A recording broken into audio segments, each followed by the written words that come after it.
We had a great question this week inside the Gym Owners Network. And the question was, why do you think gym owners work so many hours? So, my experience meeting hundreds of gym owners from around Australia and New Zealand is that each of us don't just kind of appear one day as a gym owner, but instead we worked in someone else's gym. We had experience, we took a class, or we worked as a trainer. And that's what gave us the confidence and the passion to sort of go on and do what we wanted to. As much as that's a great stable or sort of apprenticeship to learn our trade, in a lot of ways, it actually disadvantages us a little bit when it comes to gym ownership because we tend to mirror what we saw. So if our gym owner, when we were doing our traineeship, was someone that was a bit frugal on marketing spend and they didn't like to do a lot of digital marketing, well, that's what we tend to do. If our gym manager, didn't have regular team meetings, didn't have a great sort of team culture, encouraging the guys to exercise together or bringing in guest speakers, well, that's what we tend to do. And likewise, if our owner that was kind of mentoring us for years worked, 60 hours per week, we go into gym ownership and we tend to sort of copy that.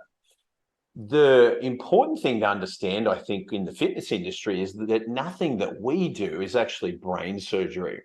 So unlike other industries where there can be that really high level skill set that is difficult to actually replicate with a junior trainee or a junior person, the fitness industry, we're fortunate to have a whole range of people with enthusiasm who are quick to sort of train up, who can actually take over. So you might have a particular, Saturday boxing class that you've been taking for years. And as long as you can actually document the process that you have, as long as you then train that trainer and you actually check in and develop them and support them, there's no skill within the fitness industry that you can't actually delegate or get someone else to take part in. And as a result, as you build up that skill of delegation, that's when your hours come down. So I think the biggest reason we work so many hours is we have that mindset that, hey, if you want something done right, you've got to do it yourself. And it's a bit dated. It's actually not true. So it could be a limiting belief. Number two is we might have copied someone that mentored us, and that's all we know.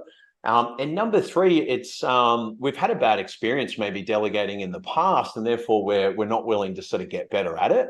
But delegation's a senior leadership skill. If the first time you tried Facebook, you didn't get a good result and you kind of gave up your ads, well, you'd never get good at Facebook. And the same thing sort of applies in delegating different jobs to your team. You'll actually get better at it the more that you practice. What's interesting is the more you work on your skills as a leader, there's a direct relationship on the improvement and the quality of the type of people that are working for you. So yeah, if it looks like a really long week and a long month ahead of you, I encourage you to consider how else could you actually do it. And like my first tip is try and delegate or eliminate those activities like $10 an hour activities. It is really, really easy to fool ourselves into thinking that we're busy and mistaking that with being effective or efficient.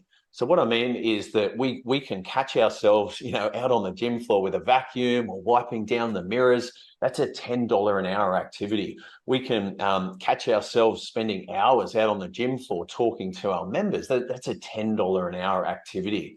And whilst it's great, there's plenty of people in the business that can help with that. You might do it for 30 minutes, but you don't really need to be doing it for 3 hours.